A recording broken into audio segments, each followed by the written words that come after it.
warahmatullahi wabarakatuh. Perkenalkan, nama saya Misbah Rizky SEMM. Saya merupakan dosen Home Base Prodi Manajemen Bisnis Internasional, jurusan Administrasi Bisnis Politeknik Negeri Semarang dengan NIDN 0622118702. Sebelum menjadi dosen Politeknik Negeri Semarang, saya pernah bekerja menjadi account officer di PT Bank BRI Syariah tahun 2011 sampai tahun 2013. Kemudian menjadi dosen luar biasa atau dosen praktisi di beberapa universitas di Semarang sejak tahun 2012. Universitasnya antara lain Universitas Stekom, Universitas Semarang, STIE Semarang, dan Universitas Diponegoro. Pengalaman saya berwirausaha dengan nama usaha Real Food Indonesia sejak tahun 2013 dan memiliki prestasi juara wirausaha muda tingkat nasional tahun 2014 dari Kementerian Pemuda dan Olahraga, menjadikan saya dosen praktisi di beberapa universitas di Semarang, khususnya pada mata kuliah kewirausahaan. Beberapa prestasi lain di bidang kewirausahaan adalah menjadi finalis dalam kompetisi Food Startup Indonesia dari Badan Ekonomi Kreatif atau BEKRAF tahun 2017. Dari pengalaman dan prestasi di bidang kewirausahaan, saya sering menjadi narasumber dan trainer di bidang kewirausahaan, khususnya oleh Kementerian Pemuda dan Olahraga, Dinas Pemuda Olahraga, Dinas Koperasi dan UKM, Dinas Perindustrian dan Perdagangan. Saya aktif di organisasi kewirausahaan sejak tahun 2015, khususnya pada Forum Kewirausahaan Pemuda yang merupakan organisasi wirausaha muda yang inisiasinya dari Kementerian Pemuda dan Olahraga. Saya menjadi Ketua DPW Forum Kewirausahaan Pemuda Jawa Tengah tahun 2015 hingga tahun 2020. Kemudian menjadi Dewan Pembina di Forum Kewirausahaan Pemuda Jawa Tengah tahun 2020 hingga 2023. Latar belakang pendidikan saya, sekolah dasar pada SD Negeri Bintoro 1 Demak, SMP Negeri 2 Demak, SMA Negeri 2 Demak.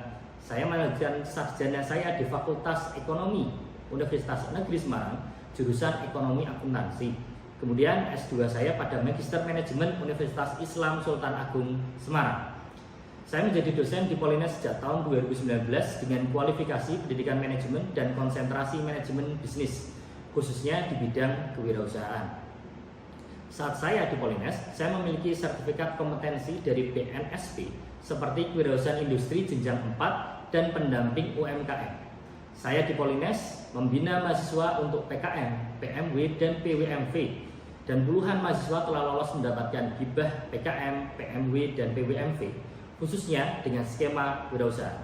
Menjadi Ketua Hibah Pengembangan Ekosistem Kewirausahaan tahun 2021, dan pada akhir tahun 2022 di Polines saya dipercaya menjadi Ketua Inkubator Bisnis di Polines bernama Polines Technopreneur. Kemudian menjadi Ketua Program Kewirausahaan Merdeka yang merupakan bagian dari program MBKM Kampus Merdeka. Polines terpilih menjadi salah satu perguruan tinggi pelaksana dari total 34 perguruan tinggi di Indonesia tahun 2023. Video ini merupakan rangkaian dari pernyataan diri dosen untuk kerja Tridharma Perguruan Tinggi PDD UKT PT bidang pengajaran yang berbentuk audiovisual. Saya akan menjelaskan beberapa hal keilmuan saya dengan relevansi mata kuliah saya dengan menggunakan DIAI, yaitu Delivery, Interaction, dan Assessment. Deskripsi mata kuliah yang kewirausahaan ini adalah bobot 3 SKS untuk mahasiswa semua prodi di jurusan administrasi bisnis. Mata kuliah kewirausahaan ini merupakan mata kuliah untuk membantu memberikan pemahaman kepada mahasiswa bagaimana berwirausaha, menggunakan potensi yang ada dalam dirinya dan lingkungan sehingga mampu melihat peluang bisnis yang ada. Mata kuliah ini bertujuan untuk membantu mahasiswa membuat perencanaan bisnis, memulai bisnis, dan mengembangkan bisnis. Capaian pembelajaran pada mata kuliah kewirausahaan adalah mahasiswa dapat membangun sebuah bisnis secara individu maupun tim dari tahap merencanakan, memulai, hingga mengembangkan suatu bisnis. Pada akhir kuliah diharapkan mahasiswa mampu: 1. Mengetahui potensi dalam dirinya dan melihat potensi usaha di sekitarnya. Yang kedua, memiliki pola pikir seorang wirausaha. Yang ketiga, mampu mencari dan menemukan diferensiasi ataupun pembeda yang tepat dalam suatu bisnis. Yang keempat, mampu menemukan gagasan atau ide bisnis. Yang kelima, mampu memahami tahapan untuk memulai usaha. Yang keenam, mampu melakukan riset pasar dan riset produk bisnis. Yang ketujuh, mampu memahami cara mencegah kebangkrutan dan bangkit jika mengalami. Yang kedelapan, mampu memahami strategi menang bersaing dalam bisnis. Yang kesembilan, mampu memahami membangun sistem bisnis. Dan terakhir yang ke-10 adalah mampu memulai usaha skala UMKM. Setelah tahu deskripsi dan pencapaian yang saya terapkan, saya mengajar menggunakan DIAI, di mana Delivery, Interaction, dan Assessment. Yang pertama, delivery, bagaimana saya menyampaikan kepada mahasiswa dengan menggunakan textbook yang saya gunakan, yaitu modul kewirausahaan Polines berupa soft skill dan hard skill kewirausahaan, di mana itu adalah hasil dari hibah pengembangan ekosistem kewirausahaan tahun 2021. Ditambah dengan beberapa buku referensi dari praktisi dan akademisi, antara lain Wirausaha Muda Mandiri dari Renal Kasali, Young Entrepreneur Academy, Kitab Anti Bangkrut, dan Buka Langsung Laris dari Jaya Setiabudi, 7 Keajaiban Bisnis dan Sukses Protokol dari Ipo Santosa, Marketing Revolution dan Financial Revolution dari Tung Semuaringin, di mana pembelajaran dilaksanakan secara ceramah, diskusi, dan memberikan contoh dan analogi menggunakan video. Dengan memberikan contoh dan analogi menggunakan media audiovisual akan lebih mudah diterima oleh mahasiswa. Setelah mahasiswa diberikan perkuliahan, juga diberi tugas individu dan kelompok untuk mempraktekkan materi kewirausahaan dengan didampingi oleh dosen. Yang kedua, interaction.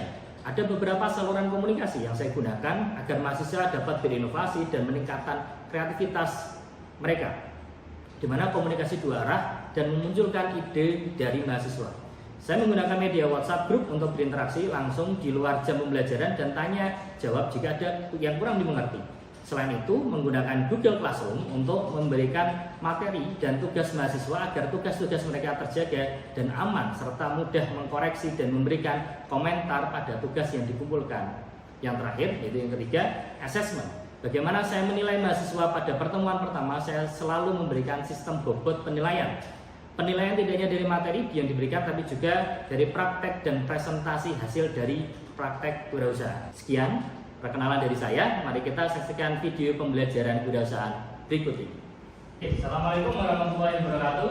Waalaikumsalam warahmatullahi wabarakatuh. Semangat pagi semuanya. Oke, sebelum kita mulai perkuliahan pada hari ini, silahkan ada perwakilan dari mahasiswa untuk memimpin doa. Silakan. Oke, baik teman-teman. Sebelum kita mulai perkuliahan pada pagi hari ini, mari kita berdoa menurut agama dan kepercayaan masing-masing.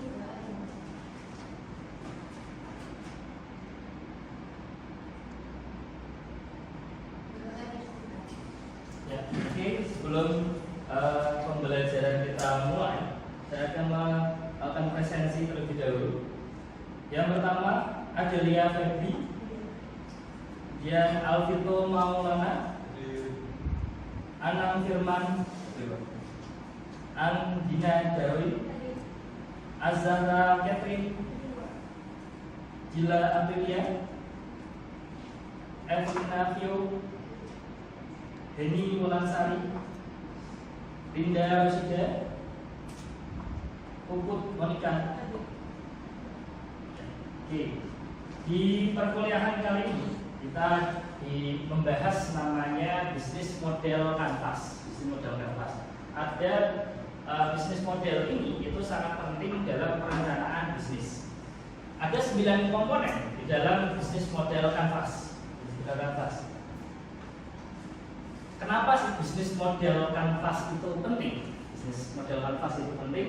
Masalah umum dari perusahaan yang sulit bertahan, yaitu kurang fleksibel menyikapi perubahan, kurang catat dalam entrepreneurship, tidak memiliki visi dan misi yang jelas, kurang kreatif, dan tidak paham model bisnis. Jadi meskipun sama-sama punya bisnis, sama-sama bisnis kopi misalkan kopi, tapi model bisnis yang berbeda, hasilnya pun akan berbeda. Contoh, ada yang tahu kopi kenangan? Kopi janji jiwa? Tahu nggak bedanya model bisnis mereka apa?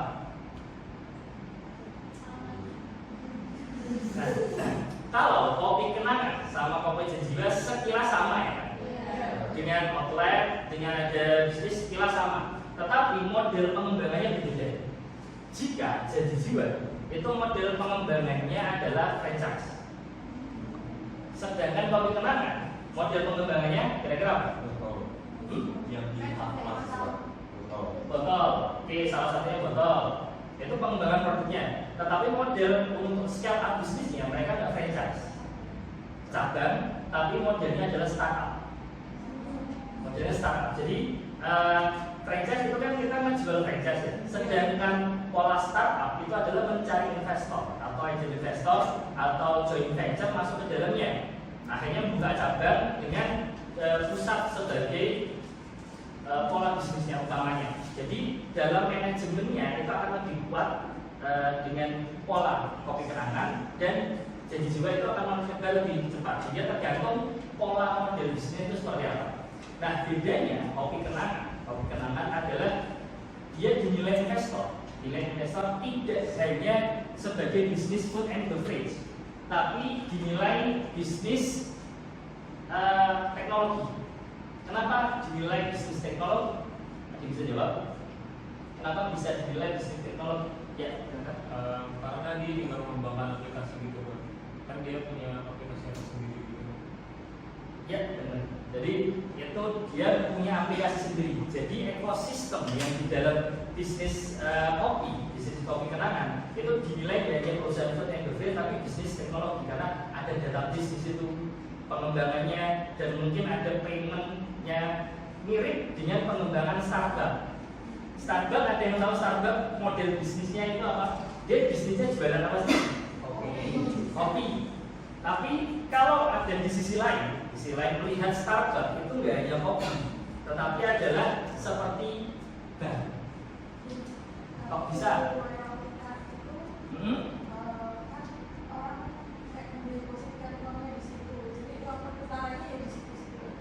Ya, benar. Jadi dalam hal pengelolaan uangnya, dia bagus dengan adanya aplikasi. Jadi tahu uang mengendap di startup itu sudah senilai Citibank, jutaan dolar. Jadi startup itu bank yang berbentuk kedai kopi dengan pengembangan model bisnisnya yang berkembang terus. Startup itu seperti itu. Hanya dia nggak cuma hanya jualan komoditas kopi, tetapi juga perputaran uangnya, ekosistemnya dijaga. Dan itu semua adalah pengembangan dari suatu model bisnis. Nah, sekarang kita bahas satu persatu tentang model bisnis.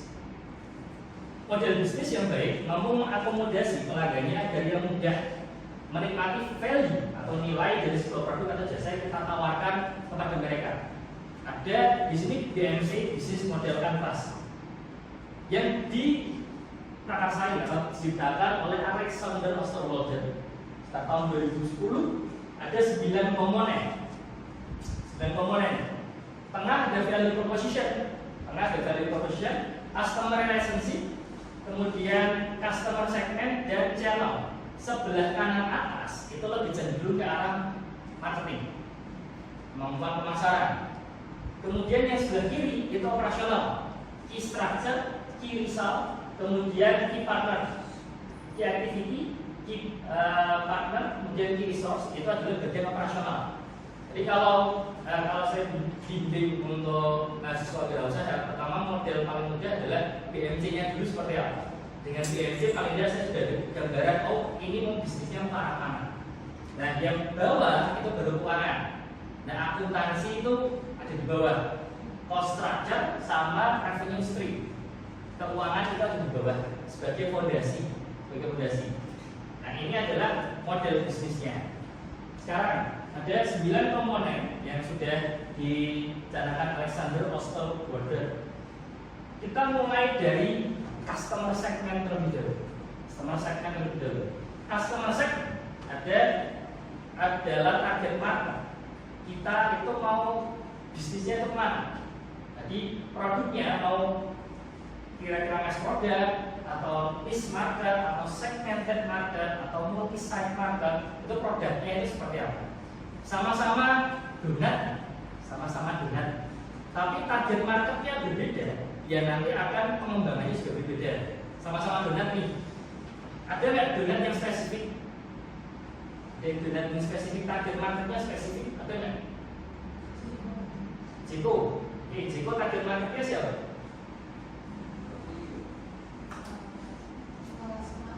Kelas menengah ke atas ya. Jiko itu seringnya ada di mall. Nah, ada teman saya dulu ikut kompetisi food art Indonesia bareng-bareng. Namanya Abata Donan. Ada yang dari Solo ya? Solonya apa? Aku. Solo. Abata Donan. Abata Donan itu dia mau bersaing sama Jitu. Tapi melihat segmennya itu lebih yang tidak mau ke mall. Orang-orang yang mau ke mall. Namanya saja Abata Donan. Kira-kira target marketnya siapa? Customer segmennya siapa? Abata Donan. Muslim. Abata ya, kayak ABC ya. Abata Muslim. Target marketnya itu adalah Mahmud Abbas. Apa itu Mahmud Abbas? Mahmud Abbas itu Mama Muda anak baru satu. Nah, itu Mahmud Abbas target marketnya. Dan berarti yang kisaran umur 25 sampai 35. Yang makanannya masih kecil lah. Yang makanannya TK, SD gitu. Target marketnya itu. Customer segmennya itu spesifik banget. Muslim, kemudian tadi umur kisaran 25 sampai 35 yang ingin makan donat atau kue yang berkualitas. Cara promosinya yang pas gimana kira-kira? Halal sudah, kita jelas bedanya halal. Cara promosinya paling pas menggunakan di mana Mahmud Abbas biasa berkumpul. Arisan belum tentu pengajian. Jadi promosinya itu di pengajian ibu membagikan donat gratis. Spesifik kan? Hanya promosinya seperti itu, tapi omsetnya dia 200-300 juta per bulan. Spesifik, dia mencari customer segment yang spesifik dan tertuju pada target marketnya, promosinya juga pas. Sehingga cost yang dia keluarkan, biaya promosi yang dia keluarkan minim. Pada saat biaya yang dikeluarkan itu minim, berarti profitnya juga naik. Itu strateginya dia. Dan SOP-nya dia juga menarik. Jadi kalau membuka cabang franchise dinilai adalah komunitas muslim itu di daerah tersebut itu ada di mana.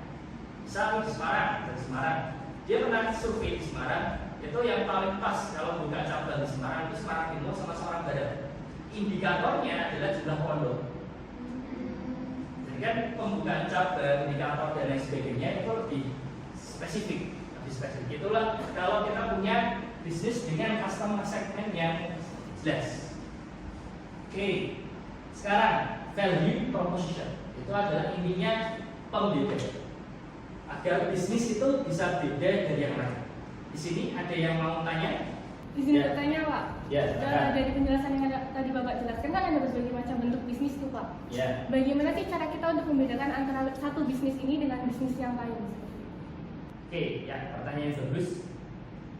Agar bisnis itu bisa beda dari yang lain. Misal sama-sama bisnis pecel. Agar bisa beda dari yang lain. Apa kira-kira? Packaging bisa. Terus isinya apa aja? Pecel itu isinya apa?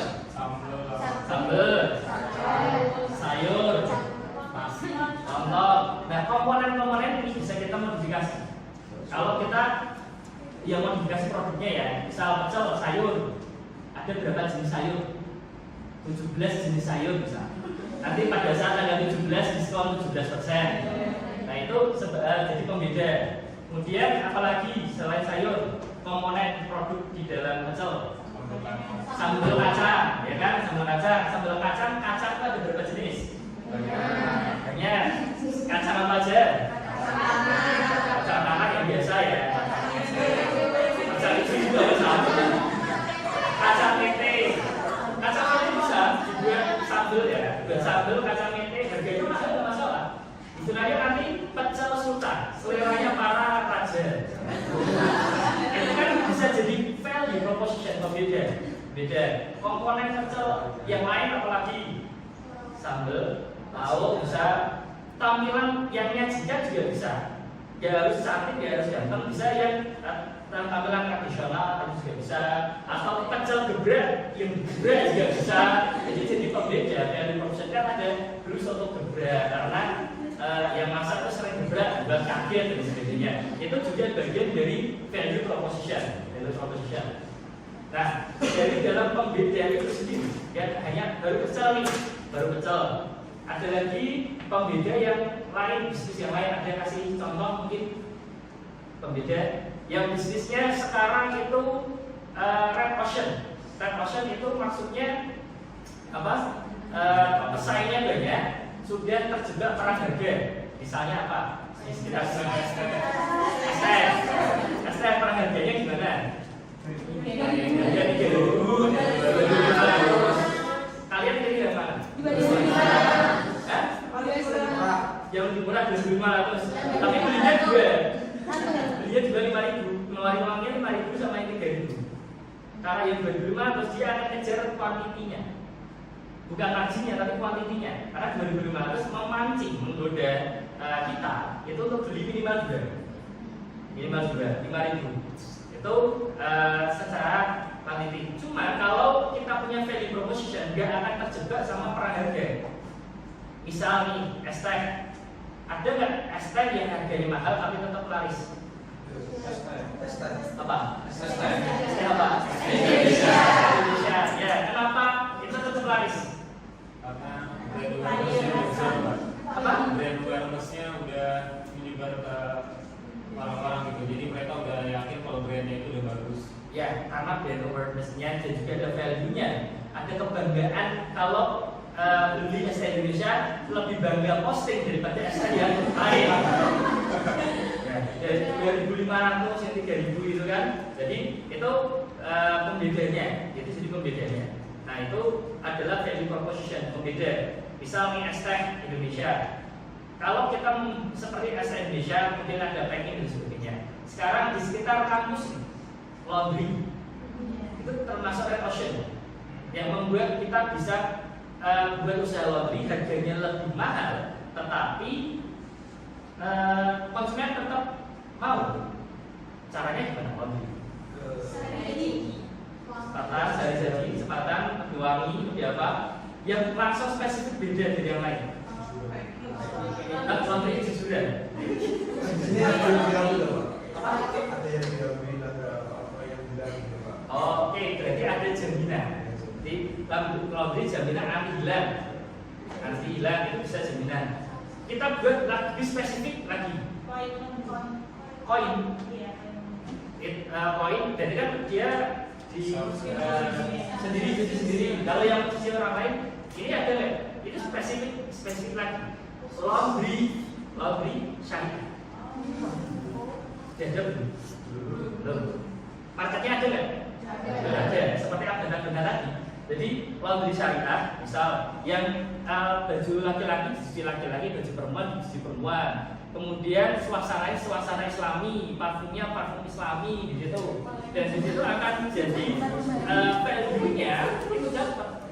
Value-nya itu dapat. Itu gambaran kalau kita bisnis laundry syariah bisa, atau laundry khusus laki-laki, laundry khusus perempuan. Jadi itu akan jadi spesifik seperti salon yang spesifik laki-laki dan salon spesifik perempuan. Jadi itulah jadi value proposition.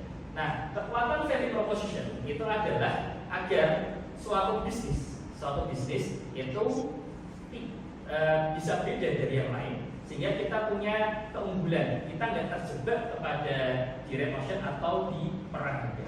Itulah keunggulan di value proposition. Nah, itulah penjelasan dari value proposition yang bisa kita cari di suatu bisnis untuk kita tingkatkan bagaimana value-nya sehingga tidak terjebak kepada perang harga.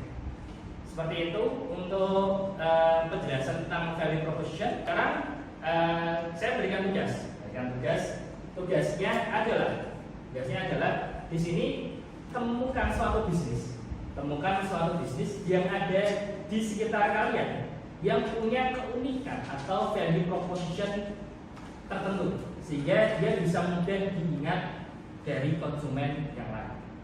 Itu tugas untuk pertemuan pada pagi hari ini. Silakan ada yang memimpin doa balik. Teman-teman, sebelum mengakhiri perkuliahan pada hari ini, mari kita berdoa buat agar masing-masing